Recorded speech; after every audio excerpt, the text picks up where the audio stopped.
हमारी कहानियां देखने वाले 80% लोग ऐसे हैं जो हमारी वीडियोस एंजॉय तो करते हैं, लेकिन उन्होंने हमारा चैनल अभी तक सब्सक्राइब नहीं किया है। अगर आप उन 80% लोगों में से हैं तो बस आपको एक छोटा सा काम करना है। इस वीडियो के नीचे आपको एक सब्सक्राइब बटन दिख रहा होगा, बस उस सब्सक्राइब बटन को दबाना है।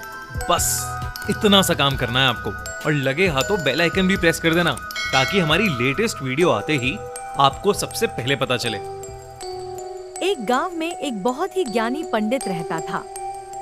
एक दिन वह अपने बचपन के मित्र से मिलने के लिए दूसरे गांव जा रहा था। उसका मित्र बचपन से ही गूंगा और एक पैर से अपाहिज था। उसके मित्र का गांव काफी दूर था। रास्ते में कई छोटे छोटे गांव पड़ते थे। पंडित अपनी धुन में आगे चला जा रहा था, तभी रास्ते में उसे एक आदमी और मिल गया। वह भी पंडित के साथ साथ चलने लगा। पंडित ने सोचा चलो अच्छा ही हुआ, साथ साथ चलने से सफर जल्दी कट जाएगा। चलते चलते पंडित ने उस आदमी से उसका नाम पूछा तो उस आदमी ने अपना नाम महाकाल बताया।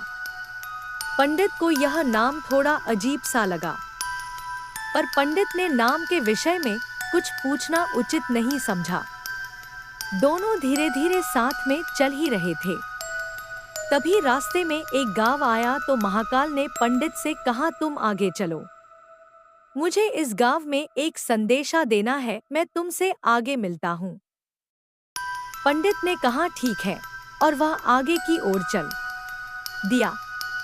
तभी गांव में खबर फैली कि एक व्यक्ति को भैंसे ने मार दिया है। जैसे ही भैंसे ने उस व्यक्ति को मारा, ठीक थोड़ी ही देर में महाकाल वापस आ गया। फिर चलते चलते दोनों एक दूसरे गांव के बाहर पहुंचते हैं। यहाँ पर एक छोटा सा मंदिर बना था और ठहरने की व्यवस्था भी अच्छी लग रही थी। पंडित के मित्र का गांव भी वहां से अभी काफी दूर था और रात्रि भी होने वाली थी, तो पंडित ने महाकाल से कहा रात्रि होने वाली है, पूरा दिन चलते चलते थकान भी लग रही है और भूख भी लगी है, हम यहीं भोजन करके आराम कर लेते हैं, कल सुबह आराम से आगे का सफर करेंगे। महाकाल ने कहा ठीक है, मुझे इस गांव में किसी को कोई जरूरी सामान देना है, तुम खाना खाकर आराम करो, मैं बाद में आकर खा लूंगा। इतना कहकर वह वहां से चला गया। लेकिन उसके जाते ही कुछ देर बाद उस गांव में धुआं उठता दिखाई दिया और देखते ही देखते पूरे गांव में आग लग गई।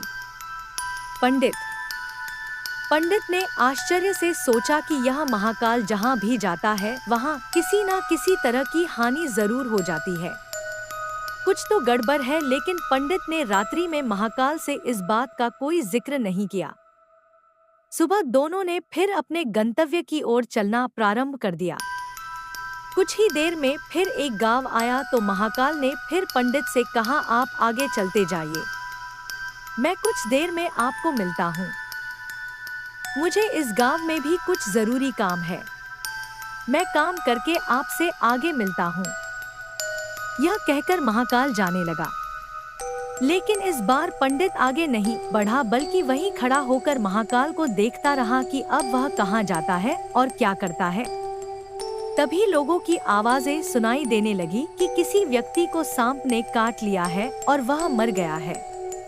ठीक उसी समय महाकाल फिर से उस पंडित के पास पहुंच गया।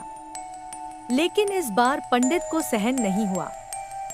उसने महाकाल से पूछ ही लिया कि तुम जिस गांव में जाते हो वहां कोई ना कोई नुकसान जरूर हो जाता है, क्या तुम मुझे बता सकते हो ऐसा क्यों हो रहा है?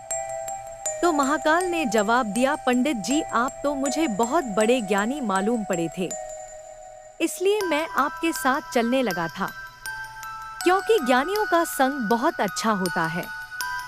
परंतु आप अभी तक समझ नहीं पाए कि मैं कौन हूँ। पंडित ने कहा, मैं समझ गया हूँ, लेकिन मुझे कुछ शंका है, अगर आप ही अपना उपयुक्त परिचय दे दें तो मुझे शंका नहीं होगी। महाकाल ने जवाब दिया, मैं यमदूत और यमराज की आज्ञा से उन लोगों प्राण हरण करता हूँ जिनकी आयु पूर्ण हो चुकी है। हालांकि पंडित को पहले से ही इस बात की शंका थी। फिर भी महाकाल के मुंह से सुनकर पंडित घबरा गया, लेकिन फिर से हिम्मत करके पूछा, अगर ऐसी बात है और तुम सचमुच यमदूत हो तो बताओ अगली मृत्यु किसकी है? यमदूत ने जवाब दिया, अगली मृत्यु तुम्हारे उसी मित्र की है जिससे मिलने जा रहे हो, और उसकी मृत्यु का कारण भी तुम ही बनोगे। यह बात सुनकर पंडित सहमसा गया। पंडित सोच में पड़ गया कि यदि वास्तव में यह यमदूत हुआ तो उसकी बात भी सही होगी। मेरे कारण मेरे बचपन के सबसे अच्छे मित्र की मृत्यु हो जाएगी, इसलिए अच्छा यही होगा कि मैं अपने मित्र से मिलने ही ना जाऊं। कम से कम मैं तो उसकी मृत्यु का कारण नहीं बनूंगा। महाकाल ने कहा, तुम जो सोच रहे हो वह सब मुझे पता है, मगर तुम्हारे अपने मित्र से मिलने ना जाने से नियति नहीं बदल जाएगी। तुम्हारे मित्र की मृत्यु निश्चित है और वह अगले कुछ ही क्षणों में घटित होने वाली है। महाकाल के मुंह से ऐसी बातें सुनकर पंडित को झटका सा लगा, क्योंकि महाकाल ने उसके मन की बात जान ली थी, जो कि एक साधारण व्यक्ति के लिए संभव नहीं है। अब तो पंडित को विश्वास हो गया कि यह महाकाल सचमुच में ही यमदूत है, वह अपने मित्र की मृत्यु का कारण न बने। इसलिए पंडित पीछे की ओर मुड़ा और अपने गांव की ओर जाने लगा। परंतु जैसे ही पंडित मुड़ा, उसका मित्र तेजी से उसकी ओर आता हुआ दिखाई दिया, जो पंडित को देखकर अत्यंत प्रसन्न दिख रहा था। अपने मित्र के आने की गति को देखकर पंडित को ऐसा लगा जैसे कि उसका मित्र काफी समय से उसके पीछे ही आ रहा है, लेकिन वह बचपन से ही गंगा था और पैर से अपाहिज था। इसलिए ना तो वह पंडित के पास पहुंच पा रहा था और ना ही पंडित को आवाज दे पा रहा था। लेकिन जैसे ही वह पंडित के पास पहुंचा, अचानक उसकी मृत्यु हो गई। पंडित हक्का बक्का होकर महाकाल की ओर देखने लगा, जैसे कि वह पूछना चाह रहा हो कि आखिर क्या हुआ। महाकाल पंडित के मन की बात समझ गया और बोला, तुम्हारा मित्र पिछले गांव से तुम्हारे पीछे पीछे आ रहा था, लेकिन वह अपाहिज और गूंगा होने की वजह से तुम तक नहीं पहुंच सका। उसने अपनी संपूर्ण ताकत लगाकर तुम तक पहुंचने की कोशिश की, लेकिन बुढ़ापे में बचपन जैसी ताकत नहीं होती। इसलिए हृदय आघात के कारण तुम्हारे मित्र की मृत्यु हो गई, क्योंकि तुमसे मिलने के लिए अपनी गति की सीमा को लांघते हुए वह तुमसे मिलने के लिए पीछे पीछे भाग रहा था। इसलिए अपने मित्र की मृत्यु का कारण तुम ही बने। अब पंडित को विश्वास हो चुका था कि सचमुच यह महाकाल एक यमदूत है और उसका कार्य जीवों के प्राणों को हरना है। पंडित एक ज्ञानी व्यक्ति था, इसलिए यह भी जानता था कि मृत्यु पर किसी का बस नहीं चलता। सभी जीवों को एक ना एक दिन मरना ही है। यही सोचकर उसने अपने आप को संभाल लिया। लेकिन अचानक पंडित के मन में स्वयं की मृत्यु के बारे में जानने की इच्छा हुई। इसलिए उसने महाकाल से पूछा, जब मृत्यु मेरे मित्र की होनी थी तो तुम शुरू से ही मेरे साथ क्यों चल रहे थे?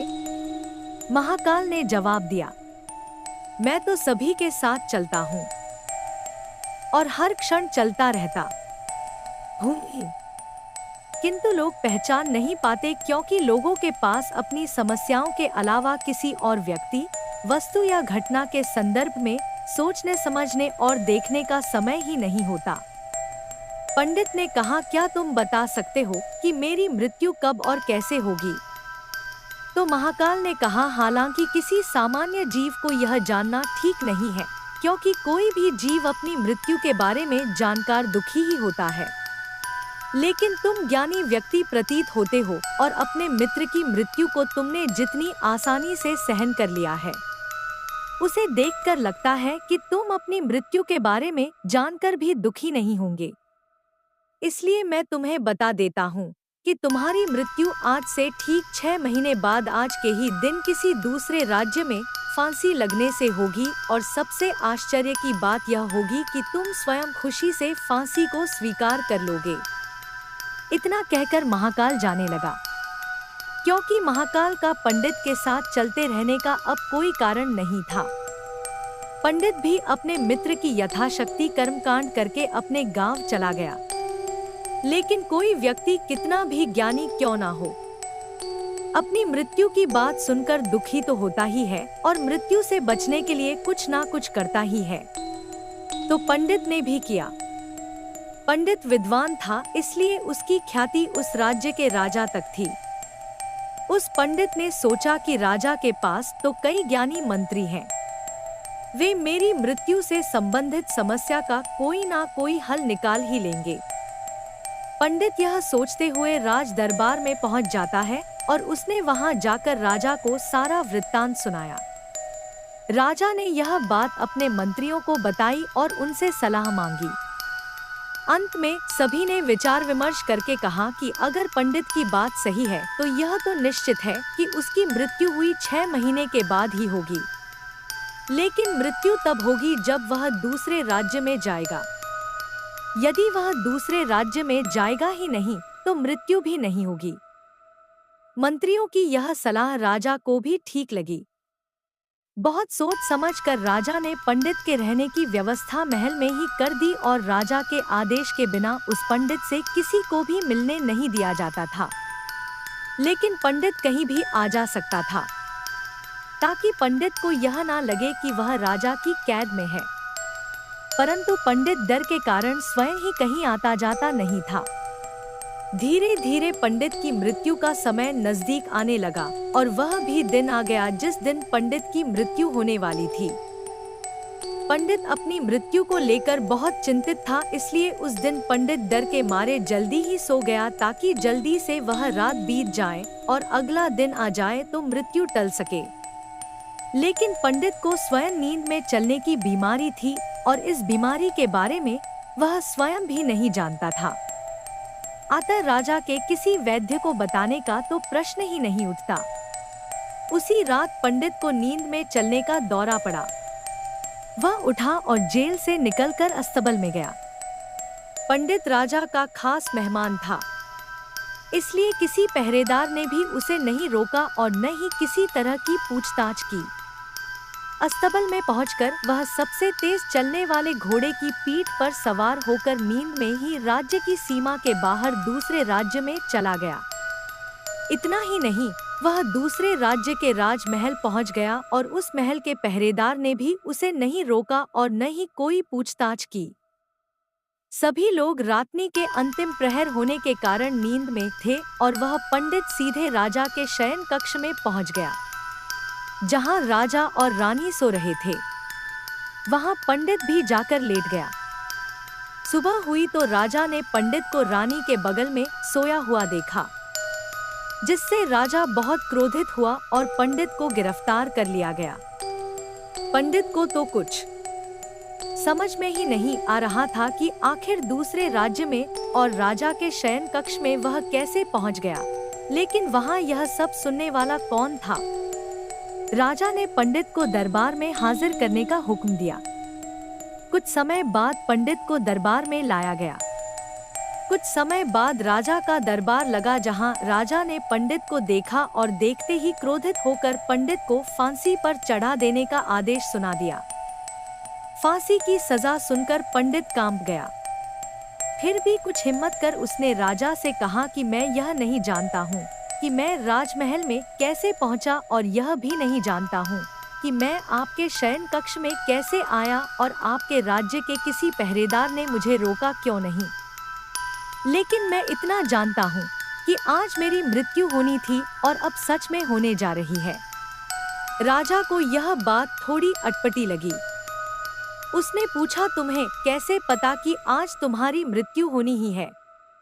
तुम कहना क्या चाहते हो? राजा के इस सवाल के जवाब में पंडित ने महाकाल से मिलने की कहानी बता दी और कहा कि महाराज, मेरा क्या किसी भी सामान्य व्यक्ति में इतना साहस नहीं कि वह राजा के शयन कक्ष में राजा की उपस्थिति में रानी के पास चला जाए और सो जाए।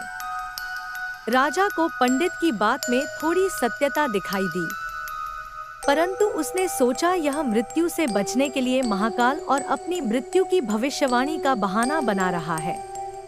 इसलिए राजा ने पंडित से कहा, यदि तुम्हारी यह बात सत्य है और आज तुम्हारी मृत्यु का दिन है, जैसा कि तुम्हें महाकाल ने कहा था, तो तुम्हारी मृत्यु का कारण मैं नहीं बनूंगा। लेकिन अगर यह बात झूठी निकली तो निश्चित ही आज तुम्हारी मृत्यु का दिन होगा, क्योंकि पड़ोसी राज्य का राजा उसका मित्र था। उसने तुरंत सैनिकों के हाथ दूसरे राज्य के राजा को पत्र भेजा और पंडित की बात की सत्यता का प्रमाण मांगा। शाम तक भेजे गए सैनिक वापस लौटे और उन्होंने बताया, महाराज, पंडित जो कह रहा है वह पूर्णतया सत्य है। दूसरे राज्य के राजा ने पंडित को रहने के लिए अपने ही महल में संपूर्ण व्यवस्था कर रखी थी और पिछले 6 महीने से पंडित राजा का मेहमान था। कल राजा इससे अंतिम बार मिले थे। इसके बाद इस राज्य में यह कैसे पहुंचा, इसकी जानकारी किसी को नहीं है। इसलिए उस राज्य के राजा के अनुसार पंडित को फांसी की सजा देना उचित नहीं है।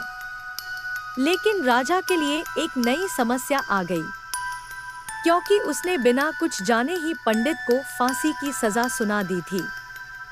इसलिए अगर दंड फांसी नहीं दी जाए तो राजा के कथन का अपमान हो जाएगा, और अगर राजा के द्वारा दी गई सजा का मान रखा जाए तो पंडित की बिना वजह ही मृत्यु हो जाएगी। राजा ने अपने सभी मंत्रियों से इस बारे में चर्चा की। सभी मंत्रियों ने सुझाव दिया कि महाराज, पंडित को एक कच्चे सूत से फांसी लगवा दें।